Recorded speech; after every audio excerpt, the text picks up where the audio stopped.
Hello दोस्तों, स्वागत है आपके विकास ट्यूटोरियल कोचिंग सेंटर पे। तो आज हम बात करेंगे अगली टॉपिक की।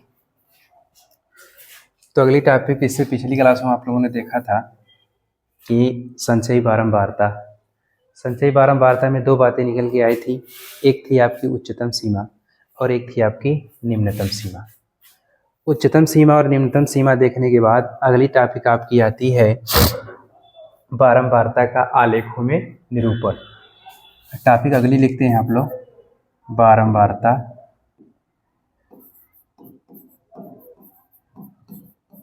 बारंबारता का आलेखीय निरूपण।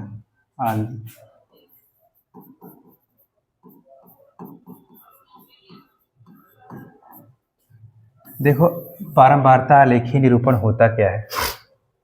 इसको किसी चित्र के माध्यम से आप दर्शाते हो, यानी आपको कुछ डाटा दे दिया जाता है या किसी अध्यापक के द्वारा, जरूरी नहीं है कि वह विद्यालय में हो, आप किसी भी डाटा को देख सकते हो। जैसे आपने वर्तमान कुछ हफ्तों में देखा था कि आपका तापमान इस दिन कुछ और था, इस दिन कुछ और था, इस दिन कुछ और था। यानी उसी चीज़ को अगर आप एक चित्र के रूप में निर्देशित करना चाहोगे तो उसी को बोलते हो आप बारंबारता का आलेखीय निरूपण।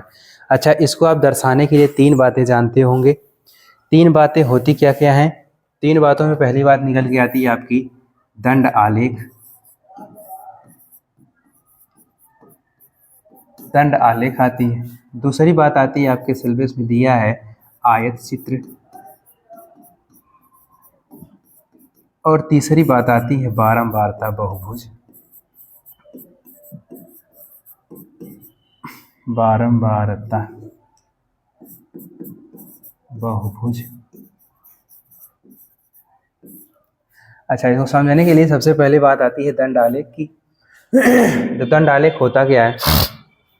दंड आलेख को समझने के लिए अगले पेज पे चलते हैं। तो अगली हेडिंग लगा लो आप लोग, दंड आलेख।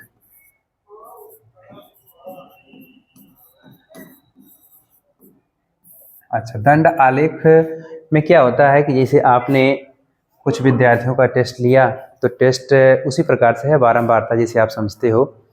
यानी कि बात क्या आती है कि टेस्ट लेने के बाद कुछ विद्यार्थियों की संख्या निकल के आया होगा, कुछ ऐसा रिजल्ट आया होगा जो कुछ विद्यार्थियों ने सेम पाया होंगे। यानी मान लेते हैं 20 नंबर का टेस्ट हुआ तो जिसमें 10 नंबर पाने वाले 5 विद्यार्थी होंगे, यानी 19 नंबर पाने वाले 10 विद्यार्थी हो सकते हैं, 5 नंबर पाने वाले 20 विद्यार्थी हो सकते हैं। उसी प्रकार से इसको दर्शाया जाता है। तो आप इसको इस चित्र के माध्यम से दर्शाते हो तो उसी प्रकार से सीखते हो। तो आप लिखोगे क्या, यहाँ पे लिख लो, यानी टेस्ट में प्राप्त अंक, यानी प्राप्त अंक लिख सकते हो, प्राप्तांक। इधर लिख सकते हो आप संख्या, विद्यार्थियों की संख्या। अच्छा, संख्या लिखने के लिए बस आपके पास ये तो आप जानते हो कि y अक्ष होता है, ये आपका x अक्ष होता है। जब x अक्ष और y अक्ष एक दूसरे को प्रतिच्छेद करते हैं तो वहां से एक बिंदु मिलता है, कौन सा? 0,0। अब इसी से आप ऊपर चलोगे तो क्या संख्याएं पॉजिटिव मिलनी चाहिए। आप इसी से अगर इस साइड चलोगे तब भी संख्याएं पॉजिटिव मिलती हैं। जब संख्याएं पॉजिटिव मिलेंगी तो बात क्या आती है, आप इनके बीच में अंतर सेम होना चाहिए। जब अंतर सेम होगा तब पता चलेगा कि इनके बीच समान दूरियां हैं। तो यहाँ पे 0,0 मिला। फिर उसी प्रकार आप जब x अक्ष पे चलोगे तो यह भी दूरियां क्या होनी चाहिए? समान होनी चाहिए, समान अंतर होने चाहिए। जब समान अंतर आएंगे तो बात क्या आती है, आपने नीचे संख्या लिया है तो संख्या में क्या कर लो, 10-10 का गैप ले लो, और अंकों में क्या कर लो, 5-5 का गैप ले लो, आपके ऊपर है। अच्छा, तो 10 लोगे तो यहाँ से यहाँ तक की जो दूरियां होंगी वह आपकी क्या होंगी, डायरेक्ट 10 होंगी। यानी 0 से लेके 10 तक, फिर 10 से लेके 20 तक, फिर 20 से 30, 30 से 40, 40 से 50। अच्छा, कुल विद्यार्थियों की संख्या कितनी है? 50 है। यानी टोटल विद्यार्थी उस कक्षा में कितने हैं? 50 थे। अच्छा, तो प्राप्तांक हमने टेस्ट लिया है तो टेस्ट में मान लेते हैं कुछ विद्यार्थियों ने 5 अंक, यानी 5-5 का गैप बना लो। 5 हुआ, 10 हुआ, 15 हुआ, 20 हुआ और 25 हो गया। क्लियर हुई बात? तो क्लियर होने के बाद अच्छा, अब अगली बात देखोगे कि आप, यानी 0 से 10, यानी 10 विद्यार्थियों ने कितना अंक पाया, 20 विद्यार्थियों ने कितना अंक पाया, 30 विद्यार्थियों ने, 40 विद्यार्थियों ने, 50 विद्यार्थी। क्लियर हुई बात। तो यानी कि आप इन विद्यार्थियों को जोड़ोगे तो डायरेक्ट संख्या क्या निकल के आएगी, यानी कि 50, 40, 90, 90, 30, यानी जो भी संख्याएं निकल के आएंगी यह सब संख्याएं हैं। अच्छा, 10 अंक पाने वाले मान लेते हैं विद्यार्थियों की संख्या क्या हो सकती है, अपने दर्शा लो। 10 अंक पाने वाले विद्यार्थियों की संख्या मान लेते हैं, यानी 10 लड़के जो हैं वह कै नंबर पा रहे हैं, 10 नंबर पा रहे हैं। ठीक, अब जो 20 लड़के हैं वह कितने नंबर पा रहे हैं, थोड़ा सा ऊपर बना लो, 15 नंबर पा रहे हैं। और जो 30 लड़के हैं वह कितने नंबर पा रहे हैं, थोड़ा सा और बढ़ा दो, 20 नंबर पा जा रहे हैं। और जो 40 लड़के हैं थोड़ा कमज़ोर हैं तो उनको मान लेते हैं आप 5 नंबर दे दो। और जो 50 लड़के हैं वह थोड़ी सी और क्या होंगे, इस तरह से नंबर पाते हैं। ठीक, यानी इस प्रकार से जो आकृति दर्शाई जाती है आपकी, यही क्या कहलाती है, दंड आलेख कहलाती है। आप लोगों ने देखा कि ऊपर आपका आयु मिल गई, यानी एक्स वाई अक्ष पे आयु यानी प्राप्तांक मिल गया, और एक्स अक्ष पे आपने क्या देख लिया कि विद्यार्थियों की संख्या देख लिया। तो विद्यार्थियों की संख्या में 10, 20, 30, 40, 50 और अंक क्या क्या मिले, 5, 10, 15, 20, 25। यानी हमने कहा ना कि इनके बीच समान अंतर होना चाहिए, इनके बीच भी, इनके बीच भी और इनके बीच इनके, यानी सबके अंतर क्या होने चाहिए, समान होने चाहिए। और एक बात ध्यान देना कि यह जो आयत बन है, यानी जो ये चीज़ें बन रही हैं, इनके भी दूरियां क्या होनी चाहिए, हर जगह समान होनी चाहिए। ठीक, तो जब आप ग्राफ वाली कापियाँ लोगे उस पर आप खींचोगे तो इस तरह से समान समान दूरियां का बनेंगे। ये तो होता है आपका दंड आलेख। क्या होता है, दंड आलेख। अच्छा, तो दंड आलेख ये तो पहला आपका था। दूसरा नंबर आपका क्या आता है, आयत चित्र। अच्छा, आयत चित्र को दर्शाने के लिए आप आ जाओ अगले पेज पे। तो दूसरा बात आती है आपकी आयत चित्र की। अच्छा, आयत चित्र को दर्शाने के लिए आपके पास आयत जानते हो ना, आयत क्या होता है, आमने सामने की भुजाएं क्या होनी चाहिए, बराबर होनी चाहिए। तो उसी दंड आलेख को आयत के हिसाब से बनाते हैं, तो जिसमें आमने सामने की भुजाएं क्या हो, बराबर हो। तो मान लेते हैं आपके पास यह आकृति बनी है, यह आपका एक्स अक्ष, यह आपका वाई अक्ष। तो वाई अक्ष मिला, यह आपका एक्स अक्ष मिला। ये बिंदु जो मिलते हैं वह क्या होते हैं, 0,0 होते हैं। ठीक, तो 0,0 होंगे तो आप थोड़ी सी बात ध्यान देना कि इनके बीच में अंतर भी क्या होने चाहिए, आपको इस तरह से दे देगा चित्र में, इस तरह से ग्राफ दे देगा आपको। यहाँ पे आपको लिख देगा आयु, यहाँ पे लिख देगा संख्या, यानी वर्ग अंतराल वाली बात आती है। अच्छा, आयु में आप मान लो कुछ विद्यार्थी 10 साल के हैं, कुछ 25 साल के हैं, कुछ 15 साल के हैं, कुछ 5 साल के विद्यार्थी।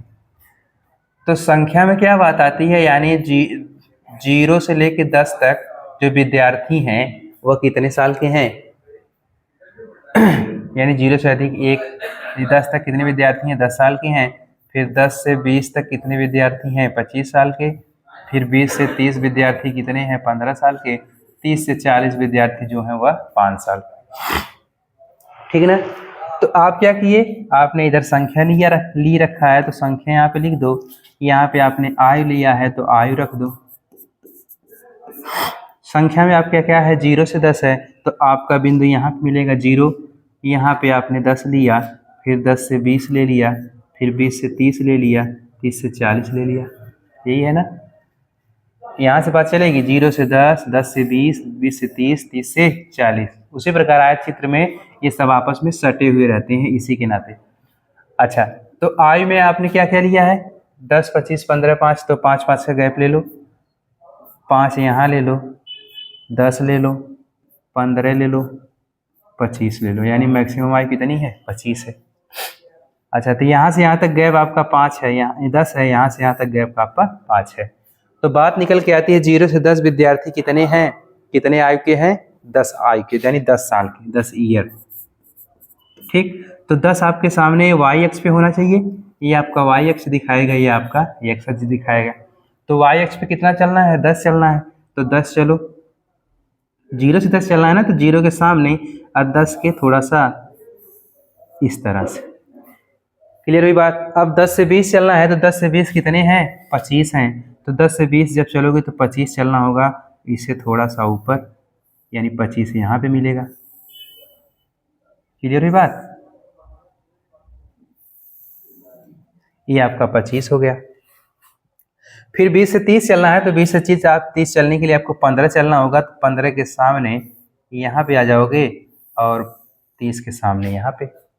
फिर 30 से 40 चलना है तो 5 चलना होगा, तो 5 चलने के लिए आपके 5 को सामने चलना पड़ेगा, 5 के सामने और 40 के सामने। ठीक, तो यह जो आकृति निकल के आती है यह आपकी आती है आयत चित्र। क्या आती है? आयत चित्र आती है। अच्छा, फिर अगली टॉपिक निकल के आती है बारंबारता बहुभुज किस प्रकार से बनता है। किस प्रकार से बारंबारता बहुभुज बनता है? तो बारंबारता बहुभुज के लिए आयत चित्र को थोड़ा सा जानना होगा। आयत चित्र को आपने जाना कि आयत चित्र में का जो मध्य बिंदु होता है, यानी जो आकृति बनी है उसका मध्य बिंदु यानी ई वाली पॉइंट, ई वाली पॉइंट, और यहाँ पे भी मध्य बिंदु लेते हैं, यहाँ पे भी मध्य बिंदु लेते हैं, यहाँ पे भी मध्य बिंदु लेंगे। इन्हीं सबको आपस में मिलाते चलो, यानी यहाँ से लिखाओगे तो एक रेखाखंड आपका मान लेते हैं ए बी मिल गया। फिर एक रेखाखंड यहाँ से उठाओगे तो मान लेते हैं बी सी मिल गया। फिर एक रेखाखंड और मिलता है यहाँ से, एक रेखाखंड यहाँ से यहाँ मिलेगा तो मान लेते हैं सी डी मिल गया।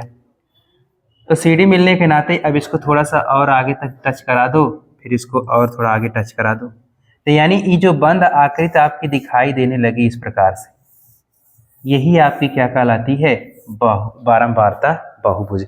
यानी इस वाली आकृति को आप दर्शाना चाहोगे इस तरह से, तो ई वाली आकृति क्या कहलाएगी? इस तरह से होगी थोड़ी सी। यानी आपने एक ई रेखाखंड लिया, फिर एक रेखाखंड ई लिया, फिर एक रेखाखंड आपने ई लिया, फिर एक रेखाखंड आपने ई लिया, फिर एक रेखाखंड ई लिया। ठीक, तो यहाँ से ई वाली जो बंद आकृति आपको दिखी, यानी इस वाली आकृति को आप बताते हो ना बहुभुज है। दो या दो से अधिक आकृतियां एक दूसरे को अगर स्पर्श करती हैं तो आपका क्या कहलाता है? बहुभुज। यानी एक रेखाखंड यह है, एक यह है, एक यह है, एक यह है, एक यह है, एक यह है। तो इस प्रकार से जो आकृति बन रही है वह आपकी कहलाती है बारंबारता बहुभुज।